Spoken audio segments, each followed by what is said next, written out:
everyone. Welcome to another episode of The Exceptional. And I'm so excited today. I'm interviewing a shark. Yeah, you heard it right, a shark, but not the one that swim. He was actually the youngest shark in all of Shark Tank globally. So that's an exceptional feat in itself. So Marnus Broodryk, thank you very much. Welcome to The Exceptional. And thank you for your time that you invested with us. I know that you are very busy, but I'm looking forward to hearing your insights on small business entrepreneurship. So thank you very much. Awesome. Thanks, Fransha. Thanks for having me. Yes. Marnus, on Shark Tank South Africa, you made two investments. The one was in Yard Brew and the other one in Go Zone Water. Two liquid companies, by the way. But what makes a company investable? Yeah, so Shark Tank was an interesting one, and people often say, yeah, but on Shark Tank, why didn't you have like better businesses, or why weren't there bigger businesses? I think what we saw on Shark Tank was exactly what the market is. If you look at the market in South Africa with entrepreneurs looking for funding and investment, that's a good representation of what we had on Shark Tank. And I think on this show, we were really lenient with the entrepreneurs, and we tried to do deals and businesses, maybe something that you wouldn't have seen on the outside. But what makes a business investable? It's very few businesses will get investment purely based on an idea. The business that's investable is a business that has shown, I've been able to create a business, I can manage a business, but I need cash or expertise or connections to scale this business. And that's a business that will get funding. And many businesses on Shark Tank weren't in that stage at all, very concept-based, and then you're actually looking for an angel investor. When is the right time to start looking for investors? Like you said, obviously you need a good track record of a year, 2 years, but when is it right to look for investors? I think it's a great question, because I think entrepreneurs themselves are not really sure. And many times people think they want an investor, but actually what they want is a CEO for their company. An investor won't run your company for you. As an entrepreneur, you need to run your company. And the investor is really there to give you cash, possibly connections, but really cash. So when you're looking for an investor, hopefully you're in a position where you're saying, I'm already making money, but if I can get X amount of money, I can make more money and repay that amount.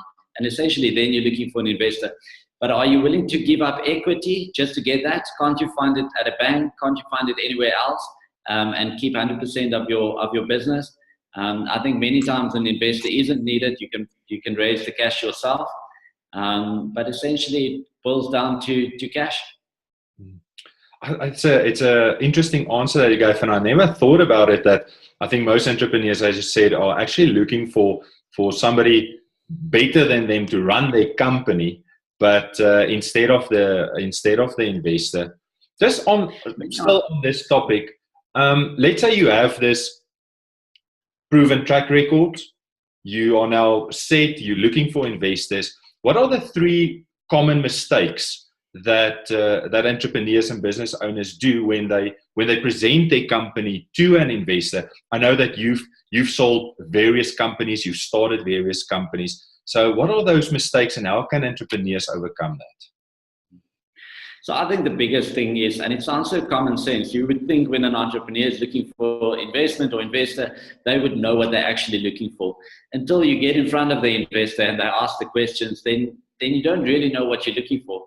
So I think the first and foremost thing is, one, what do you want to get out of this? Do you want money? Do you want expertise? Do you want connections? If you want money, how much money do you want? What type of involvement do you want? And then what are you going to do with that? So I think that's the number one first thing. Number two is that they very often don't have a business plan around what I'm going to do with this money, or more importantly, how I'm going to repay this money. Again, it's something that I think is common sense. You're looking for it, but for entrepreneurs, it isn't always. They're so passionate about it. They can see all the opportunities, but they can't always see how do we actually execute this and turn it around and pay the money. And I think the third thing that you need to do as an entrepreneur looking for investor is to create something so amazing that you actually want to be part of it. Because as an investor, you get many pitches. Like there's definitely not a shortage of entrepreneurs looking for cash and investment. So what will make me want to buy into you that I can't get in the 200 people standing next to you? And I often find very great entrepreneurs selling themselves so good that an investor simply can't say no, and that's a good pitch. Yeah, that's interesting, and I think, like you say, the ideas are just coming in. There's a magnitude of opportunities out there that you can have a look at, and you need to stand out from all the others that you get. Marnus, what is it about small business that fascinates you? I follow you on your social media, Instagram. I know you've got on a Friday, you've got the shout out to small businesses. You're all about that on your website as well. What is it that fascinates you about small business? Yeah, I'm really close to entrepreneurs and small businesses, and the reason is I grew up not knowing about business, not knowing about entrepreneurship. And through entrepreneurship and small business, I managed to get myself out of a place and into a place that I always dreamed about. And through this journey, I realized that it's actually not that difficult. And if we can get the right advice and the right knowledge out there, then other people can do it too. And that's what makes me excited is to know that we can share that knowledge to other people, because it's very difficult to build a big business. It's very difficult to build the next Facebook, but it's not as difficult to build a business that can give you a salary better than your current salary. And that's the message that I want to get out to people sitting on the street, being unemployed, is just start to do something. Just get money, just skill yourself in something that can generate a little bit of money. And that's entrepreneurship. Entrepreneurship isn't always the Richard Branson and the Bill Gates of the world. Entrepreneurship is just creating something. And that's what really excites me about small businesses. Yeah, thank you, Marnus. I think it's important that we discuss on how to start and just start, and that we don't wait for this $1 billion idea that we're going to get. And I always say that the small businesses is actually what's going to increase our economy, getting the workforce, getting the employment or unemployment rate down.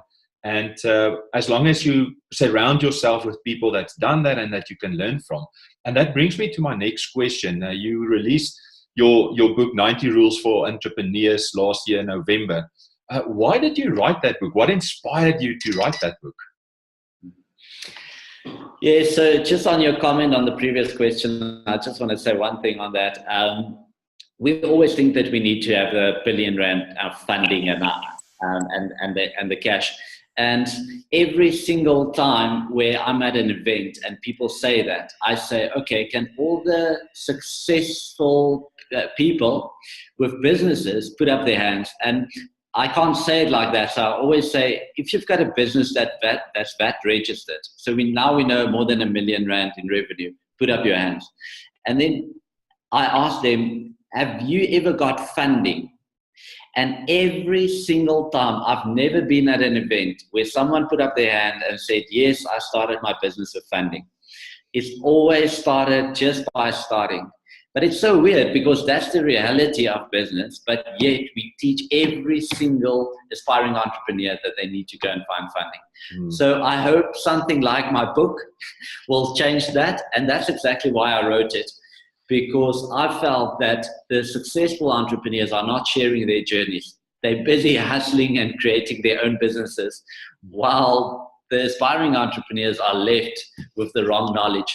So let's take the knowledge that we've got and let's share it with aspiring entrepreneurs. And that's why I wrote the book. I just came out of Shark Tank. I had all these questions from so many different entrepreneurs, and I realized that 95% of those questions were all the same. People are struggling with the same issues in their businesses. And I thought, let me write about my experience. And I also asked some of my friends to contribute to the book So the book, what is it? It's just a combination of our experiences that we're sharing. You might not agree with all of them, you might agree with some of them, but it's just our experiences. Mm. The book is 90 Rules for Entrepreneurs. Is there any one rule or 2 or 3 rules that's more important than the others, or are they all equal? I think depending on your own journey and your own frustrations and where you're struggling, there might be rules that are more important. But the rules change as you grow through your different phases. Something that's not important in the beginning is crucial at the end. Something that's crucial in the beginning is totally irrelevant at the end. So it's important to understand that. But I also write a lot about not just the hardcore business stuff, but also the mindset, the getting into great habits. And then I end off with the biggest rule, and I would say this is the most important rule, is to have fun.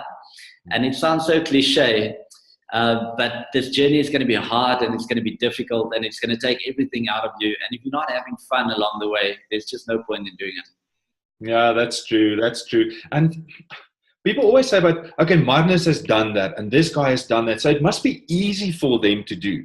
So I want to take you to a place where, let's say you start over today. Okay. You need to start over your journey. What are the 5 rules? And let's take your book, the 5 rules in your book that you'd use to start over today. I'll think about it as I go through them, but I think the most fundamental one, if I had to start over, if I was 18 years old today and I would have started over, I would have really surrounded myself with absolutely the best people. People who has done it before, the biggest people I can get access to, I would have read a lot more. Because when I was 18 years old, I came from Harrismith and in the Free State, small town, and I had the mentality of a small town boy. A little bit of money was a lot of money for me. And after 10, 12 years, I changed my story in my own mind about what is a lot of money. But if I was exposed to a lot of successful business people when I was 18, I would have believed that it was possible to get there myself. I would have read a lot more. So I think that's the crucial thing. Number 2, one of the biggest mistakes I've made in my journey was not to have focus, to think that I can do 5 different things. And you can, if it's small, you can do it. But to build one big business, you need to have solid focus on that one business. And it's definitely been one of my mistakes. And I think generally for entrepreneurs, because they think they can do everything and they start businesses all over the show. But you can't.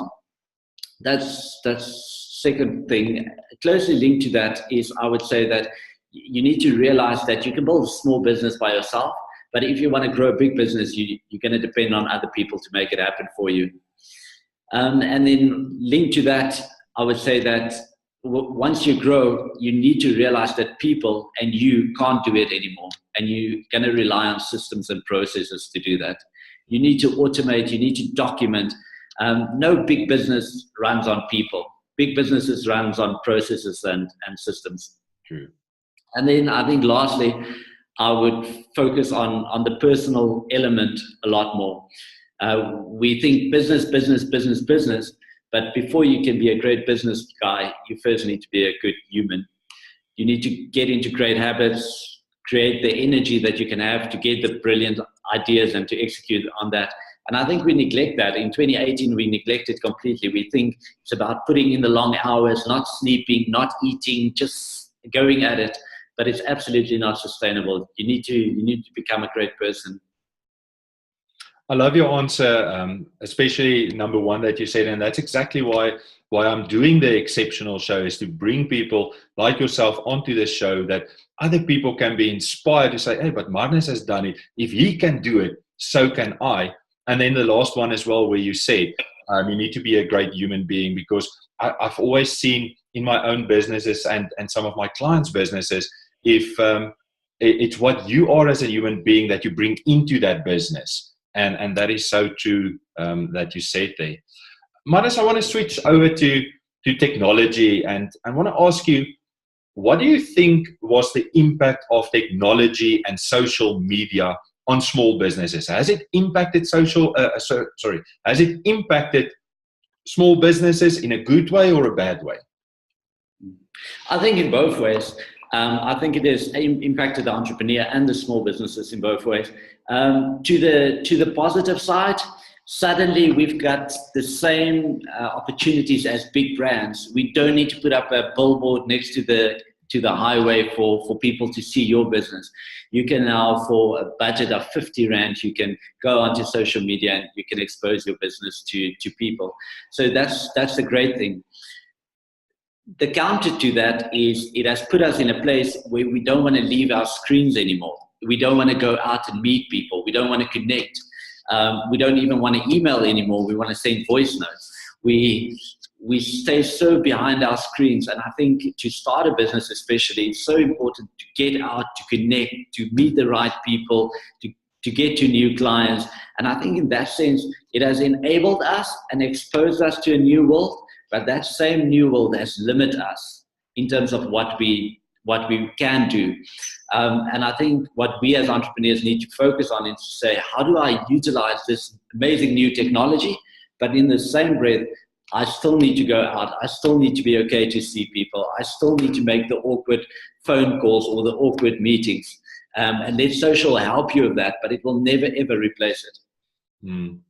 I think it's true. I had an interesting conversation with somebody else the other day who says that, like you said, now you don't have to go and take out these thousands of rands of advertising space. You can do it. It's everyone. The playing field is almost leveled for everyone that can do that. But speaking of that and social media and connecting with other entrepreneurs and small businesses, do you think that small business owners should collaborate more with each other, or should they just go at it on their own? No, definitely not. I think any small business owner will tell you that it's a lonely journey. And when we look at the media, you see the interesting thing about the media is they're never going to put the guy who's failing on the show, right? The guy who's down and out and owes everybody money. That's not the guy who's going to get a podcast interview on Francois's podcast. We also not talk to the guy who's struggling and not doing it. We talk to the guys who they've made it.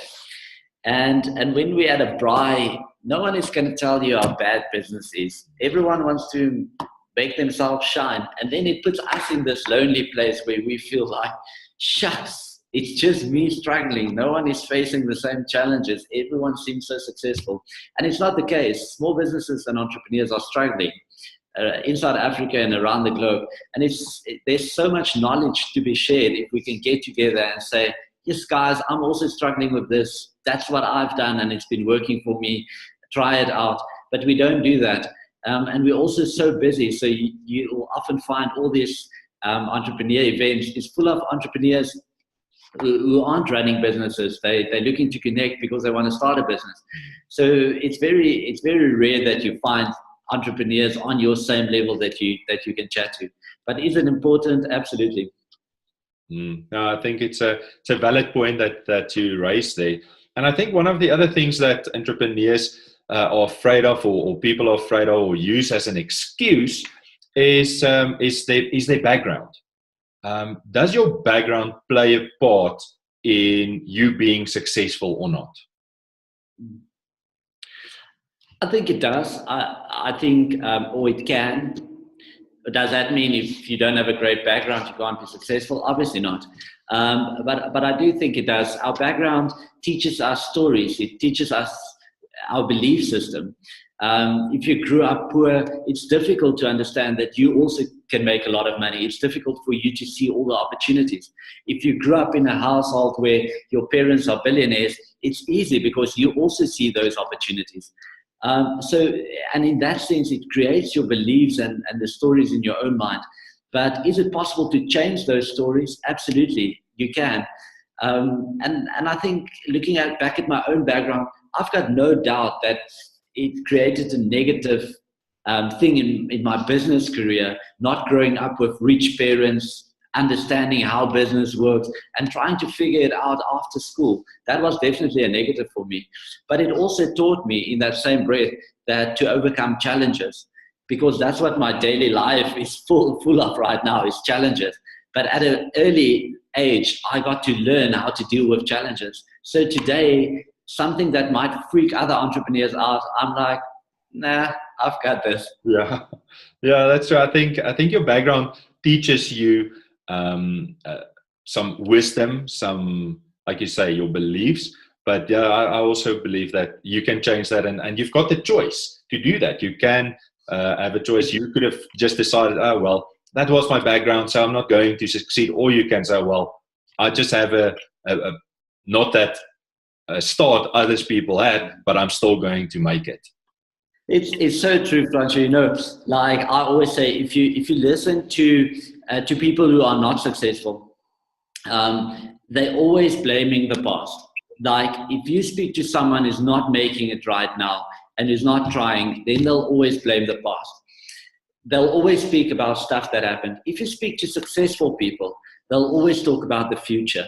And it's just weird that we can hang on to this thing, or we can see the future and say, because this happened, this will happen. And not because this happened, that's why I'm here today. Yeah, that's true. I think I already know your answer to my next question, but I'm going to ask it anyway. I'm so predictable. Do you believe in the notion of a work-life balance, or is it more of what you do is what you love, or do you just enjoy life? Yeah. It's interesting, and I've been going through different phases with this. Number one, I think that we shouldn't think of life and work as this is life and this is work, and it's two separate things. I'm going to create two separate social media profiles. Friday, my work ends, and I'm not going to touch it again on Monday morning. I think it's too intermixed now. We need to say, cool, I'm going to take the call on a Saturday. That's fine. I don't mind. It's not going to throw my whole life around. But I do think you need to put time in to recharge. So I'm doing this new thing, and I think it's really cool, where I just split up my day in two sections. And I say from 8 to 6, I'm going to go full out, hustle hard, not worry about anything in my personal life. I'm not going to gym during the day, nothing. 8 to 6, all work. 6 to 8, all about recharging, going to gym, reading newspaper, preparing for the next day, sleep. But if I do get a phone call at 8 at night, I'm not going to put it on silent and then stress the whole evening about it until I'm allowed to make the return call the next day. No, I'm going to take it. But I do think we need to recharge, but that doesn't mean we can't mix business and pleasure. Yeah, that's true. I think it's becoming such a relevant topic that everyone is discussing these days because of the pressure, because of the pressure from social media, from everyone just around you, and how you handle that. Yeah, but I really believe the problem is that we're just not able to recharge. If we think we go home, even though we're home, we're checking emails all the time. And that's not recharge. We don't get time to think anymore. We don't get time to just spend with ourselves because of that. And I think that's why it's freaking us out so much, because when we're at home, we can't spend proper time at home. When we're at work, we can't spend proper time there. We're just all over the place. And that's why I think it's so important to say that I don't mind mixing the two, but I need to recharge. Yeah, that's true. That's true. Marnus, what new projects or project are you working on currently? So I'm working with Transaction Capital at the moment, and I'm part of one of the businesses looking after small businesses. And we're about to launch a product in the next month or two that's all about just helping entrepreneurs and SMEs. So the next time I chat to you, I'll share more about it. But the goal of it is just to create a space where we can help entrepreneurs and small businesses. And realizing the need for it, we created various tools which we think would be able to help the guy in a small business. Yeah, it sounds very interesting. So I will keep tabs on that, and when you launch, we can have an episode just on that and discuss that. That would be amazing. Marnus, you growing up and being so successful as you are, who were your idols and your heroes and your mentors or coaches as you took on this journey? Initially, when I started out, I remember my first book that I ever read was Robert Kiyosaki's Rich Dad Poor Dad, the first business book, and I really enjoyed it, and I've learned so much from it. And ever since that book, I've read so many biographies and autobiographies, but I never met anyone who could play this big business role for me. I wish I had. I wish I was 14 years old. I met a billionaire, and I could spend time with him and learn how he did it. But I never had that opportunity, so I always spend my time with books, and nowadays with a lot of videos as well. So I think we sometimes so fixated on this idea that we need to get a mentor and someone to drink coffee with once a month. But you've got all these resources where you can tap into the minds of all these great people. And after writing a book last year for the very first time, people would say to me, "Hey, Marnus, can I please go and have coffee with you? I want to chat business." And I would say, "Have you read my book?" And they say, "No, we haven't. It's on the list." And I would say to them, "You know what? I can never share even 10% with you in a coffee session of what I've already shared with you in my book." And I think it's something we take for granted, all this knowledge and experience that we can find in a 200, 300 page book. We always think we need to meet these people. We need to go and have coffee with them. But they've shared so much and much more information and books. So if you ask me who my mentors was, it was Richard Branson, Bill Gates. December, I read Elon Musk, Warren Buffett, the greatest people of our time. They were my mentors. And some great mentors they are. I think they are such an inspiration for so many people. Marnus, a few quick questions. Do you enjoy the mornings or the evenings? Both. If I had a choice, I would have worked till late at night. But I don't. I go to bed early, but I wake up early. What is your favorite movie that you've watched recently? I watch documentaries. I never watch movies. I always fall asleep. When I watch movies, it's true stories, but I love documentaries. And over the weekend, I watched the Warren Buffett in the Making for like the third time. Oh, okay, awesome. Most exciting thing that you've done till now in your life? I think it would probably be jumping off a plane. I've done it twice. Cool. I like adventurous stuff. I've bungeed a couple of times. I like to put myself in that position, so I would say that. So you're a thrill seeker of sorts. That's cool. Marnus, yeah. No, I'm actually so afraid of heights, but I just love that feeling, putting myself in that position. Cool. You cannot go a day without? Meditating, spending time with myself. Meditate is a funny word. Our Western people, when we hear meditation, we think Buddha and sitting in a funny position. But it's actually just thinking single-mindedly, focusing on something. And it's what anchors me in life and in a busy life. It's just to sit. And when I don't do it, I can feel that I haven't done it. So I would say that. Cool. What is your favorite quote? That's an impossible question to answer. Okay. What quote inspire you the most? Yeah, I've got so many, but and the exact words, I'm probably going to get it wrong, but whatever the mind can conceive, the mind can achieve. I really believe that, like, whatever we can create, we can do. Yeah, the mind is such a powerful tool that we have and that we misuse sometimes. Marnus, thank you very much. Thanks for your time to be on the Exceptional, sharing your stories. I truly enjoyed this interview and getting to know you better. One last question. What message would you like to leave our viewers and our listeners with that can really help them and inspire them to take their life and their business from ordinary to extraordinary to exceptional? I think when we think about our future and our life, we think it's the singular big thing that needs to happen in our life to take us there.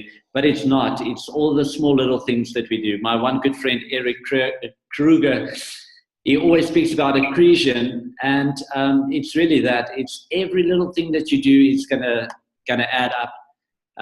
So don't worry about the big thing that you need to do. Just focus on today and make sure today is a good day. And tomorrow when you wake up, just make sure tomorrow is a good day. And soon you're going to be where you want to be. Marnus, thank you very much. Thanks for your time on the exceptional. Please go and like Marnus on his social media, on Facebook, on Instagram, his website, marnusbroodryk.com, and get his book. It's a phenomenal book with 90 rules that you can apply in your business. And once again, Marnus, thank you for your time. Really appreciate it. And I think we're going to do amazing things with this interview and inspire so many small businesses and entrepreneurs. Cool. Thanks, Rasha. Be exceptional.